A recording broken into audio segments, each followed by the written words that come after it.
فيديو النهارده هيعتبر فيديو مختلف تماما عن الفيديوهات اللي فاتت، واللي انا جاي فيه اعلمك ازاي تعمل مجسم كامل للايفون، وهعلمك مع ازاي تاخد المجسم وتحركه براحتك، وازاي تحط فيديو جوه الشاشه. وطبعا هسيب لك كل ملحقات الفيديو بالوصف. وكفايه كده ويلا نبدا. طبعا عشان نعمل اول شكل الايفون لازم يكون معانا صوره ليه، بحيث ناخد منها التفاصيل بتاعتها. وانت ممكن طبعا تنزلها من اي حته، وليكن مثلا انا هاخد الصوره دي وهسيبها لكم طبعا في الديسكريبشن. انت طبعا ممكن تصغرها بالشكل ده وتركنها على جنب، بحيث كل مرة ما نيجي ناخد منها شكل نسنترها في النص. وطبعا هنفعل الجريد بحيث لو احنا عملنا اي شكل يكون ظاهر على طول من غير ما نغير الوان ولا نعمل اي حاجه. هنيجي بقى هنا نعمل زوم ونبدا نعمل اول شكل. هنيجي عند الريكتانجل ونعمل شيب بالمنظر ده. بعد كده هنشيل طبعا الستروك وننزل عند الريكتانجل والريكتانجل باس ونشيل اللينك من على السايز. نبدا بقى نظبط حجمه على اساس ان هو يملى الشاشه كلها. بعد كده هنعلي الراوندنس بالشكل ده ونبدا نظبط مكانها. طبعا نبدا بقى نغير في اللون الفيل، نخليه مثلا رمادي، ندوس اوكي. بعد كده هتدوس كنترول الت وهوم عشان تسنتر انكر بوينت، وكنترول وهوم عشان يبقى في نص الكومبوزيشن زي ما انت شايف كده. بعد كده هننقل على الخطوه اللي بعدها اللي احنا هنعمل كوبي للدايناميك ايلاند. طبعا هتيجي عند الريكتانجل وتظبط المقاس بتاعه على قد الدايناميك ايلاند. بعد كده هتخش عند الكونتنت والريكتانجل باس، هتشيل طبعا اللينك وتظبط الشكل بتاعه بالمنظر ده وتعلي بقى الراوندنس. وبعد كده هتخلي الفيل لونه اسود.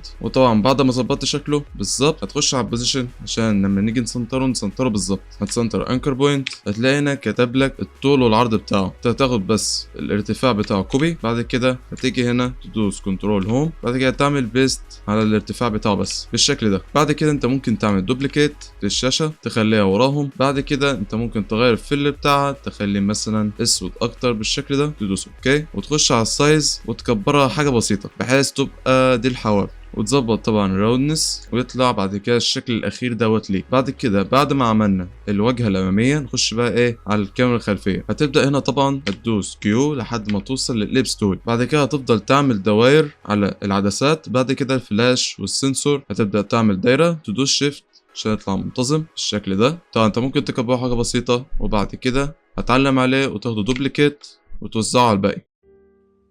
بعد كده هتاخدها دوبليكيت وتطلعها فوق عند الفلاش، تفتح السكيل تدوس حرف الاس وتصغرها كده، وطبعا تظبط مكانها، وتاخدها دوبليكيت تاني وتوديها عند السنسور وتظبط الحجم بتاعها بالشكل ده. ويكون كده عملنا العدسات والفلاش والسنسور، وفاضل اخر حاجه اللي هي الشكل الاساسي بتاعت الكاميرا الخلفيه. ببساطه انت هتيجي عند الريكتانجل تاني، وبعد كده هترسم مربع بالشكل ده، تعلم عليها وتخش على الكونتنت وريكتانجل باس، وهتيجي عند الراوندنس وتعليها بالشكل ده. بعد كده انت بقى ممكن طبعا تغير الوانهم بحيث ان انت تعرف تميز ما بينهم. بعد كده طبعا بعد ما خلصناه هنعلم عليهم بقى كلهم. بعد كده هنوديهم الناحيه التانيه بالمنظر ده ونظبط المكان بتاعها بالشكل ده، نمسكهم وننزلهم لتحت. بعد كده بعد ما خلصنا الرسمه انت ممكن طبعا تبدا تخفيه وترجعه زي ما انت عايز، ونبدا نشتغل عليه. ونبدا طبعا عشان ننظم اللايرات بتاعتنا لازم طبعا نبدا نسميهم. هنسمي مثلا الثلاث عدسات دول باسم لينس. بعد كده هنسمي الدايره اللي فوق ديت باسم فلاش، ونسمي الدايره اللي تحت باسم سنسور. هنسمي طبعا الكاميرا الخلفيه ده الكاميرا. بعد كده نسمي بقى الحاجات الاساسيه، هنسمي الهيكل بتاع الايفون باسم بيز مثلا. بعد كده هنسمي الشاشه سكرين، ونسمي اخر حاجه دايناميك ايلاند. بعد كده عشان نقدر نفرق ما بين القدام اللي موجود في الوش واللي موجود في الظهر ممكن طبعا نغير لون اللاير، طبعا نخليهم بالوان مختلفه وليكن كده. بعد كده هنقلبهم كلهم 3D،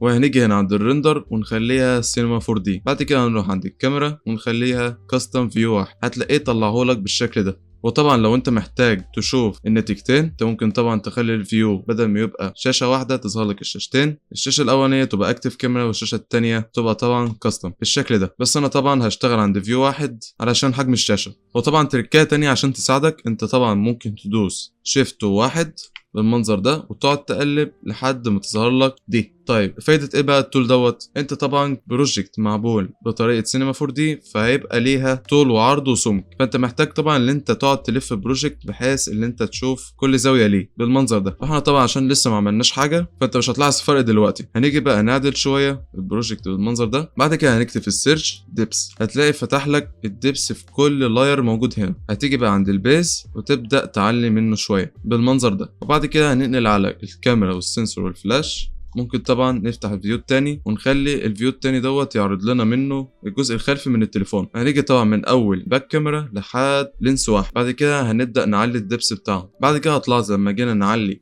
السنسور والفلاش طبعا ما طلعش، هتحتاج طبعا تعليهم اكتر من كده عشان يبداوا يظهروا.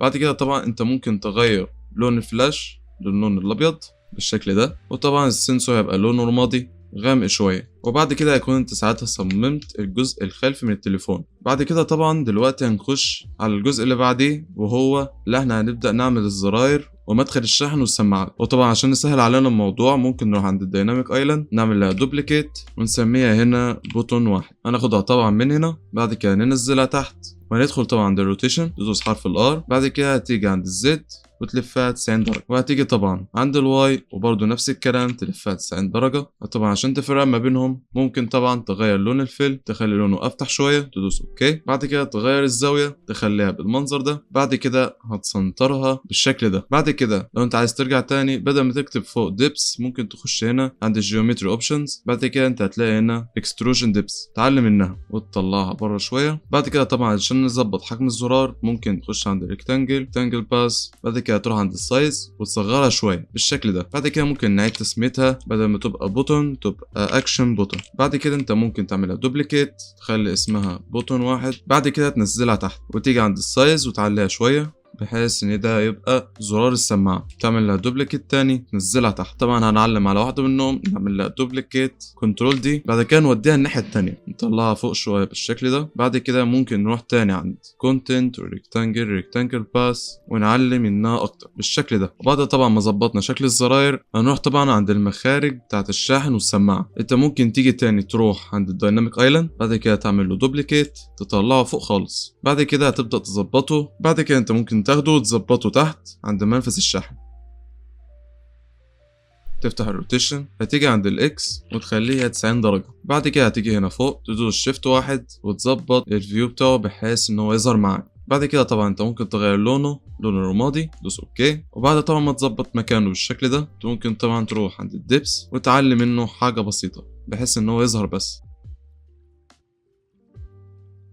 طبعا احنا ممكن نظبطه اكتر من ان احنا نروح عند السايز ونصغره شويه بالشكل ده. بعد كده نغير اسمه نسميه سبلاي عشان نظبط المنافذ بتاعه السماعه. هنيجي طبعا عند الكونتنت والريكتانجل ونروح عند السايز نصغرها اكتر بالشكل ده. بعد كده نظبط مكانها ونبدا بقى نعمل لها دوبليكيت اكتر من مره نعلم عليهم ونوديهم بقى لقدام. بعد كده تعلم عليهم كلهم تاخدهم دوبليكيت بالمنظر ده وتوديهم الناحيه التانيه. وطبعا اخر حاجه هنظبطها عشان ممكن تحصل معاك جليتش في الحوار ده ان انت تظبط مكان السكرين. طبعا انت في الاول هتحس ان في هنا لايرين داخلين في بعض، ده طبعا عشان السكرين محطوط فوق البيز بالظبط. فهو طبعا حلها ان انت تيجي كده من على الجنب بالشكل ده. هتبدا تعلم على السكرين والديناميك ايلاند وتفتح البوزيشن من خلال انت تدوس حرف البي. بعد كده هتبدا تطلعهم قدام بالمنظر ده. وكده لما ترجع تشوف هتلاقي الموضوع اتحل معاك. ودلوقتي بعد ما صممناه ان ازاي نقدر دلوقتي نحط فيديو جوه السكرين. طبعا ببساطه ان انت ممكن تعمل ان انت تحط السكرين جوه كومبوزيشن جديده تدوس كنترول شيفت سي. بعد كده هتدوس اوكي. بعد كده انت هتخلي الكومبوزيشن الجديده دي تخليها 3 دي. بعد كده انت تخش عليها ونيجي مثلا نحط اي فيديو من الفيديوهات اللي انا كنت عاملها نطلعها فوق. نيجي عند السكيل نصغرها شويه. بعد كده هنيجي نعمل لها ماسك على السكرين. بعد كده لما نيجي نرجع للكومبوزيشن الاولاني هتبقى ظهرت معاك وهتكون ساعتها عارف ازاي تحط فيديو على الايفون، ازاي تحرك التليفون زي ما كان ظاهر لك في الفيديو. طبعا انت هتسمي الكومبوزيشن الاساسي هنسميه ايفون. بعد كده هتيجي عند الكومبوزيشن وتعمل نيو كومبوزيشن وهتسميه مثلا تيست. بعد كده هتنزل الايفون دوت هنا. وبعد كده طبعا اول ما انت تحركه وتلفه بالمنظر ده هتحس ان هو ليه وش بس، ده علشان انت مش مفعل الخيار ده. اول ما تفعله هتلاقي خلاص كل حاجه تمام، بقى ليه طول وعرض وارتفاع والظهر بتاعه ظاهر بالشكل ده. وبكده تكون نهايه الفيديو. متنساش تقول لي رايك، ولو عندك افكار تحب اشرحها اكتبها تحت في التعليقات. ولا اشوفكم الحلقه الجايه. سلام.